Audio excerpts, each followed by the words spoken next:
You got challenges that you're going to run across.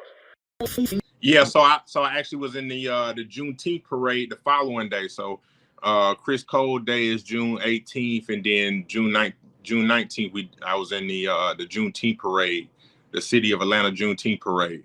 Okay. But on the 18th we did a big community carnival festival type of things where we had a lot of vendors out there, did a lot of giveaways, a lot of giving back to the kids and the underserved in the community. Had some art, some artists come out there and showcase some talent. So it's a real big community event as well.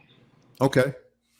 All right. Well, let's talk about, man, your life a little bit. I know when we were in the room, in the hotel room in Dubai, and we had a chance to really talk, and man, you have a great story. I mean, you have a story that a great success story, but there was some challenging times in your life, man, and to go from where you were to where you are now. And I can see why somebody would give you a particular Chris Cole Day for that. You know what I'm saying? I want to go back and start a little bit, where you grew up, a little bit about your family, a little bit about kind of, some of the little challenges that you had growing up. I mean, if you can go a little in detail about it. I know as you talk about it, I'm gonna kind of add a few questions to it, but the challenging parts that you have, and a little bit about your brother, because that's what we talked about, and where you grew up. Yeah, man. So I was raised. I'm from Augusta, Georgia. I was raised, spent a lot of time with my grandmother and my great aunt. They were very influential into in my formative years for sure. But I mean, in short, we was raised in the hood, raised in the projects, and my grandmother and my great aunt were some of the first inhabitants of the neighborhood that I was raised up in. So I was third generation, in that neighborhood. And it was a unique area in the neighborhood because we're surrounded by the Augusta National and Augusta Country Club. So the Augusta National, where they hold the Masters at every year.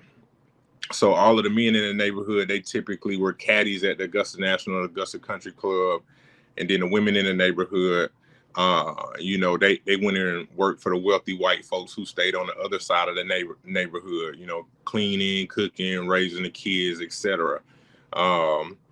But, even with all of that going on in the surrounding areas, it was still just like your other, underserved, impoverished Black community. Mm-hmm. Being born in the 80s, I was born in 1983. I made a post about this a couple of days ago, yesterday, matter of fact, how crack cocaine hit the African-American community, damn near every city across the United States, and Augusta wasn't an exception to that. So spending a lot of time there, with my grandmother, around my uncles, etc. Most of my uncles were either crackheads or alcoholics. And one of my uncles, he was neither. He was an entrepreneur. He had his own barbershop, but at the same time, he was also, a big time drug dealer. So I was introduced to the drug game, at a very young age. Mm-hmm. Me, my brothers, cousins, etc. And that's just, kind of what came with it, with the territory. So, definitely a product of the environment. Mm-hmm. So, being a product of the environment at an early age, when did you really, really dive into it? Was it like 10th grade, 9th grade, 11th grade that you found yourself? Yeah. It was, it was early in my teenage years. And for me, diving into it is what I do. That's just my personality type. So I'm never the type to, straddle the fence, you know what I mean? So it was, once I was into it, I was committed to it. And I decided that I was going to be, the best drug dealer that I was capable of being. Right.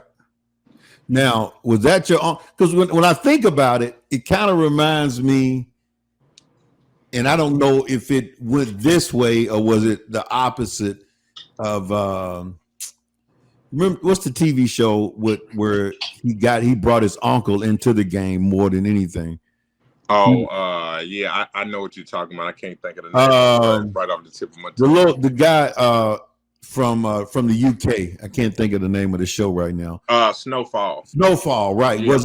Was it similar to where, or was it more of your uncle brought you into it? Nah, it was he more so introduced me to it because that's what he had going on, you know. And as a young man, you get to the point where you want to get your own money, you know. Right. And not only do you want to get your own money, you know, we were taught as young boys that it was our job to provide and sustain the family from a financial standpoint, you know. And you understood that your grandma, your mom, everybody else, you know, they didn't have the money or the means, even though they went to work every day, to be able to provide the way that we needed to provide in order to survive, really. Mm-hmm.